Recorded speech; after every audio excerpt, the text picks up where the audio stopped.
So after a spicy Sunday meal, it's good to give our stomach some rest. And the best way to do that is to have a non-spicy food whose ingredients are soft on your stomach.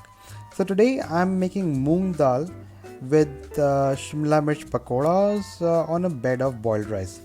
So this recipe is super simple. The dominant taste would be of asafoetida or hing, what you call in Hindi, and the other ingredient is ginger. The best part is that we won't be adding any garlic or onion in this recipe. The results are surprisingly awesome, and the taste is great for all age groups of people.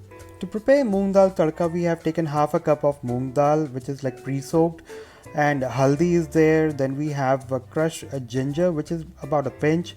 Then we have a little bit of salt, and here I have used Holy Kitchen's a very strong hing that I have with me right now. We have grated tomatoes and a few capsicums that we will be using later on for pakodas. Just like any other dal, we will pressure cook it with 2 cups of water and add a teaspoon of salt, a pinch of grated ginger, 1 grated tomato, and it doesn't have any skin, so it's really good for your health. We will also add a teaspoon of turmeric powder, maybe a little bit more than that.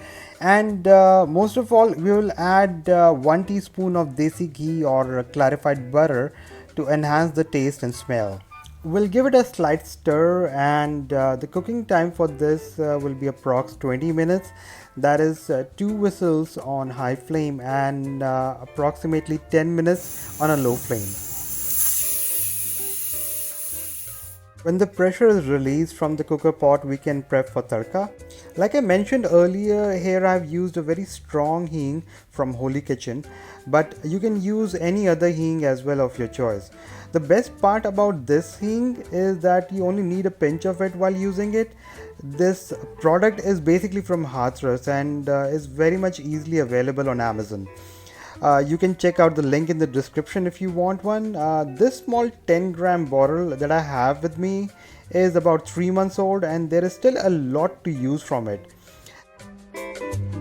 It tastes great with so many other varieties of Indian dishes. So if you want one, check out the description box below and order one for yourself. So in dal, if you find the consistency too thick, you can add a little more water and give another boil to it on a low flame. And make sure to keep stirring it while it's on low flame. For tadka, we are using 1 teaspoon of desi ghee, and once it's a little warm, we'll add chopped green chilies followed by cumin seeds and a pinch of hing to give it a strong, unique flavor.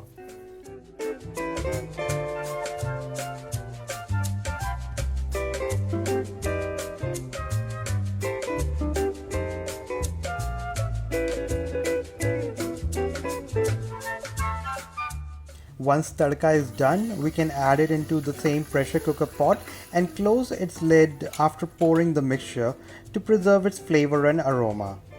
For bell pepper pakodas, we are taking half a cup of chickpea flour or besan. To that we will add a teaspoon of red chili powder, a little more than a teaspoon of coriander powder, a pinch of carom seeds, and 1 teaspoon of salt. Mix all the ingredients well before adding water and turning it into a smooth thick batter.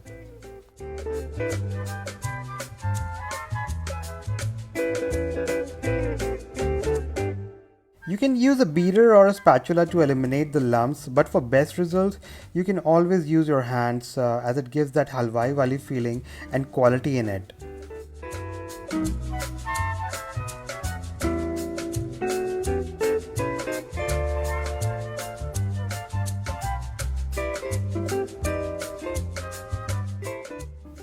Once the mixture has consistency like this, we can add a pinch of grated ginger to it as it gives a freshness to the pakodas. And once we add a little bit of chaat masala on top of these pakodas, the combination of ginger and chaat masala is really awesome.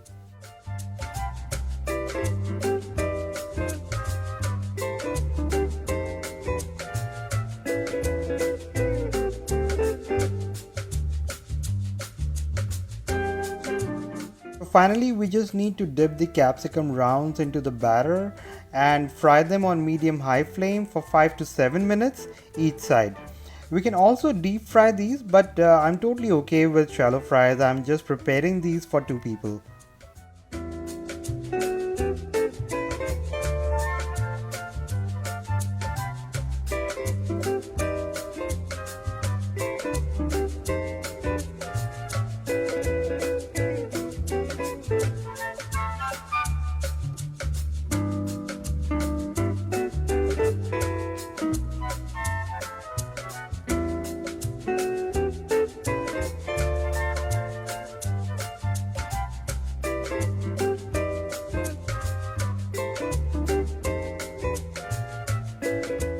Once done, we can take them out on a paper towel, and right when it's warm, we can sprinkle some chaat masala on it. I've also added a few batter dip chilies for frying. It's like the one you get on street. These are the ones used for pickles, so they aren't spicy.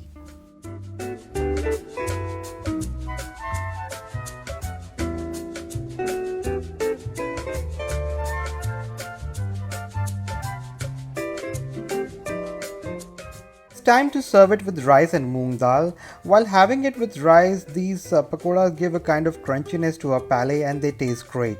While serving, we can add 1 teaspoon of ghee on top of warm rice and dal. This whole combination is very much mild and has no onion or garlic in it to give any sort of sharpness to our food.